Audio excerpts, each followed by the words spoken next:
Frères et sœurs, je vous salue. Je vous avais dit que Dramane Ouattara, là, le RDL, c'est fini. La pression est tellement, s'accentue sur eux. Ils sont actuellement désarçonnés, ils sont complètement déboussolés. Parce que les soutiens d'hier, qui les ont soutenus à bombarder la Côte d'Ivoire et à prendre le pouvoir, là, ces mêmes soutiens ont commencé à les lâcher. Parce que la société civile, les partis politiques de l'opposition, la jeunesse, tous les corps constitués de l'État de Côte d'Ivoire, pardon, sont complètement vent debout pour dénoncer les exclusions du président Guillaume Soro, du président Gbagbo, du président Tidjane Thiam et de Charles Blé Goudé. Oui, parce que Alassane Ouattara ne veut pas aller aux élections avec ce quadre qui donne derrière eux des millions d'Ivoiriens. Qui est monté au créneau? C'est Sébastien Touze. Sébastien Touze, un autre encore, qui est venu en Côte d'Ivoire. Et il est le directeur de la fondation René Cassin. Oui. Et devant les députés de Côte d'Ivoire, il a craché la vérité au régime RDR. C'est important. Il a parlé de la démocratie parce que tous les signaux sont actuellement au rouge. Et les gens, c'est-à-dire que la communauté internationale voit ce qui pointe à l'horizon. Et c'est eux qui ont soutenu Alassane Ouattara pour qu'il prenne le pouvoir. Et les militants de M. Ouattara, les moutons de Panuche, ne viendraient pas bêler, pleurnicher sous ma vidéo. Non, c'est pas la peine. Parce qu'ils sont la fabrication de la communauté internationale. C'est eux qui ont soutenu Ouattara à prendre le pouvoir en Côte d'Ivoire le 11 avril 2011 en bombardant la Côte d'Ivoire avec plein de missiles. Que dit Sébastien Touze? Je vous lis ce qu'il a dit. L'élection, dès lors, n'est démocratique que si elle est authentique, inclusive, équilibrée et transparente. Transformatrice. Ce sont ces qualificatifs.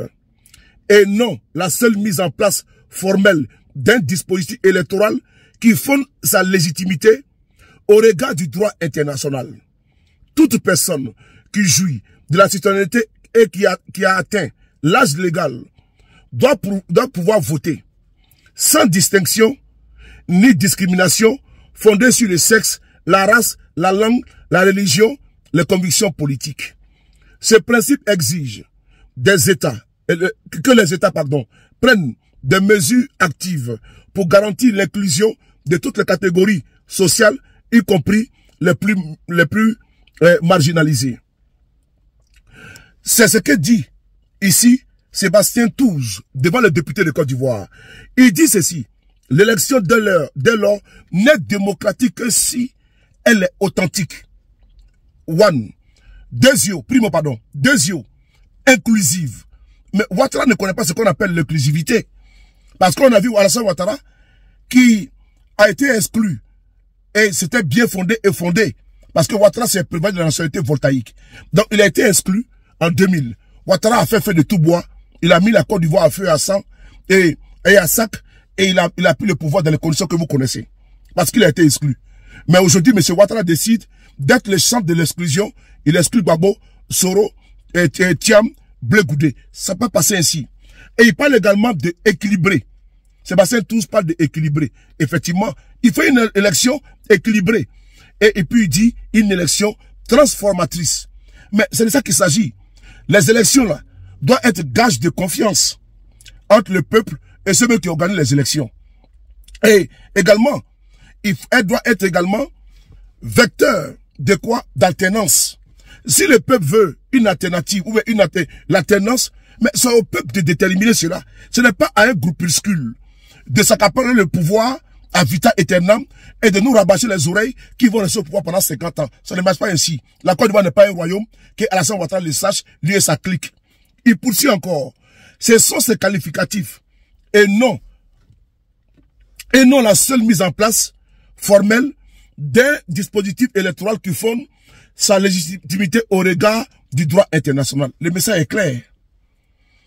Le droit international, là, si une personne est bien élue, là, il y a des caractères, il y a des critères à remplir.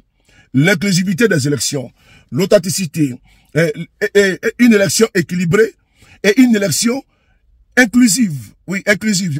J'ai dit ça. Inclusive. Mais en Côte d'Ivoire, ces critères ne sont pas remplis. Gbagbo est exclu. Et puis on va créer, comment on appelle ça, une commission électorale dite indépendante qui est truffée des membres du parti au pouvoir. En réalité, ces membres qui sont là-bas, nommés par Alassane Ouattara, son ministre de la Justice, son ministre de l'Intérieur, ces personnes-là sont les bras séculiers de Alassane Ouattara. Les commissions locales en Côte d'Ivoire, 99% sont à la solde du parti au pouvoir. Je répète, les commissions locales en Côte d'Ivoire appartiennent au parti au pouvoir, les partis RDR. Comment l'opposition peut gagner? Parce que c'est eux qui remontent les résultats à la commission centrale. Donc il peut tripatouiller, il peut changer les résultats des urnes. Et qui va se plaindre? Personne ne va se plaindre parce que ça a eu lieu en Côte d'Ivoire maintes fois sous le régime d'Alassane Ouattara. Et puis il poursuit. Toute personne qui jouit de la citoyenneté et qui a atteint l'âge légal doit pouvoir voter. Mais c'est ce que nous réclamons ici matin, midi, soir. En l'occurrence, la révision de la liste, électorale que nous appelons de tous nos voeux. Parce que près de 29 milliards de francs CFA ont été débloqués cette année 2025 là. Ça a été budgétisé en Côte d'Ivoire. Et les 29 millions là, ça va servir à quoi? Ça va servir à faire la révision de la liste électorale. Alassane Ouattara voyant que si on fait la révision de la liste électorale, les Ivoiriens qui en ont marre du chômage, qui en ont marre du mensonge, qui en ont marre de la gabégie, qui en ont marre du clientélisme, qui en ont marre du populisme, il sait qu'il y aura ce qu'on appelle vote sanction dans les urnes. Que les Ivoiriens iront voter massivement pour les sanctionner dans les urnes afin de les faire quitter les palais présidentiels. Ouattara voyant ça, il a dit non. Ils disent que il y aura la révision de la liste électorale, mais après les élections présidentielles de 2025. Mais en faisant cette révision après les élections là, ça va servir à quoi? Alors que la mère des élections là, c'est l'élection présidentielle. Pour éviter que la Côte d'Ivoire tombe dans un chaos généralisé, nous sommes vent debout, en communication, en train d'alerter les partenaires traditionnels de la Côte d'Ivoire, les investisseurs de la Côte d'Ivoire. La Côte d'Ivoire, elle est impersonnelle. Elle est là pour des millénaires. Mais tout le monde est de passage. Alassane Ouattara est de passage. Aujourd'hui, vous ne pouvez pas soutenir un individu et sa bande qui ont décidé de braquer le pouvoir d'État avec votre soutien, avec votre caution. Le peuple de Côte d'Ivoire, qui est un peuple souverain, c'est lui seul qui doit dire, qui doit prendre son destin entre ses mains.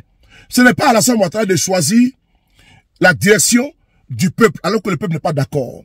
Sébastien Touze également continue.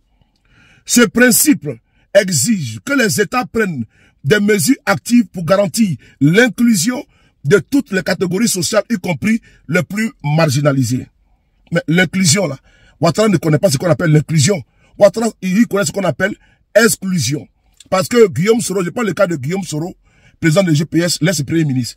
Quand Guillaume Soro a été exclu de la liste électorale, a été enlevé de la liste électorale, mais il a esté l'État de Côte d'Ivoire. C'est-à-dire il a trahi l'État de Côte d'Ivoire devant la Cour africaine des droits de l'homme et des peuples. Et il a gagné son procès à 2 reprises.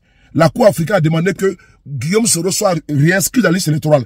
Alassane Ouattara, dans une fuite en avant totale, tout autre but, a décidé de quitter la Cour africaine des droits de l'homme et des peuples. Idem pour le président Gbagbo Laurent, qui a saisi la Cour également pour sa réintégration. La Cour a dit, il faut réintégrer Gbagbo Laurent.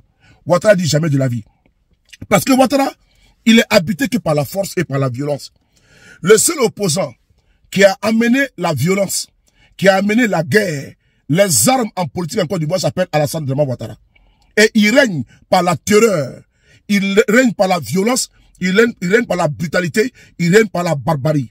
Et donc, le peuple de Côte d'Ivoire, qui est un peuple résilient, qui est un peuple habité par la paix, ne veut pas le chaos. Mais c'est un peuple qui est insoumis. Et pour éviter le chaos encore généralisé, il a encore temps. Il a encore temps de dire à Alassane Ouattara que la Côte d'Ivoire ne lui appartient pas, d'ouvrir le jeu politique et que le meilleur gagne. On a vu au Sénégal, le jeu politique a été ouvert et Bassirou Diomaye Diakhar Faye a gagné les élections. On a vu également au Ghana. Et la vie continue. Et on fait avec la démocratie, avec une élection inclusive et transparente, on économise les vies humaines. Encore une énième vidéo afin de pouvoir alerter et dire au peuple de Côte d'Ivoire de rester en veille. 2025, nous n'accepterons pas. Merci.